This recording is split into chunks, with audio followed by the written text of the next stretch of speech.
Le député de la CEDEAO, M. Guy-Marius Sagna, agressé à Lomé. Une rencontre a été organisée le 29 septembre 2024 à Lomé, par la Dynamique pour la majorité du peuple, DMP. Lors de cette rencontre avec des Togolais, le député sénégalais Guy-Marius Sagna de passage à Lomé, dans le cadre d'une session délocalisée du Parlement de la CEDEAO, a été agressé. À la suite de cette agression, et selon des sources autorisées, plusieurs blessés ont été dénombrés parmi lesquels la coordinatrice de la DMP Madame Brigitte Adjamagbo-Johnson et son collègue de la CEDEAO, le député Guy-Marius Sagna gravement touché à la tête et conduit dans une clinique. La CDPABT souhaite un prompt rétablissement aux blessés en général et particulièrement aux leaders de la DMP et à leur invité d'honneur Guy-Marius Sagna. La CDPABT condamne fermement cette agression qui est une grave atteinte à la liberté de circulation et de réunion des ressortissants de la CEDEAO. Elle dénonce cet acte d'un outrage qui marque le retour en force des milices du pouvoir dit éléments incontrôlés des années 1984 sous le régime des Yadema.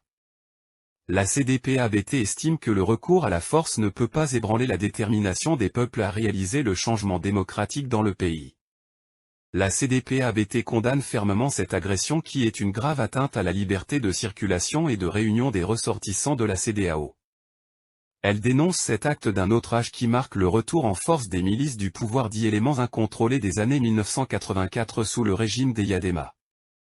La CDPABT estime que le recours à la force ne peut pas ébranler la détermination des peuples à réaliser le changement démocratique dans le pays.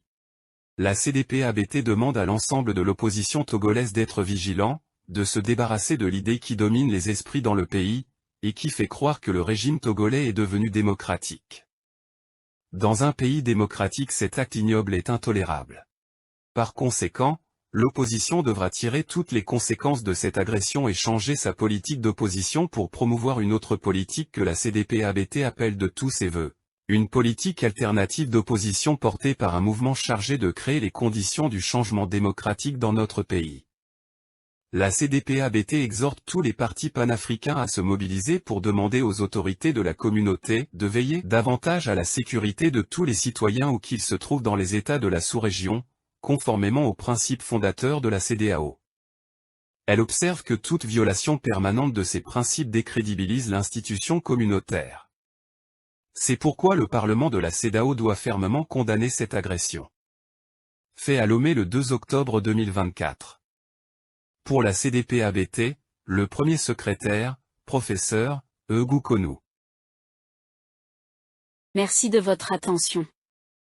Vous pouvez lire l'intégralité de la déclaration présentée dans cette vidéo sur le site de notre parti, cdpa-bt.com. Et surtout, n'oubliez pas de partager nos vidéos et autres publications le plus largement possible autour de vous. Vos commentaires sont également les bienvenus.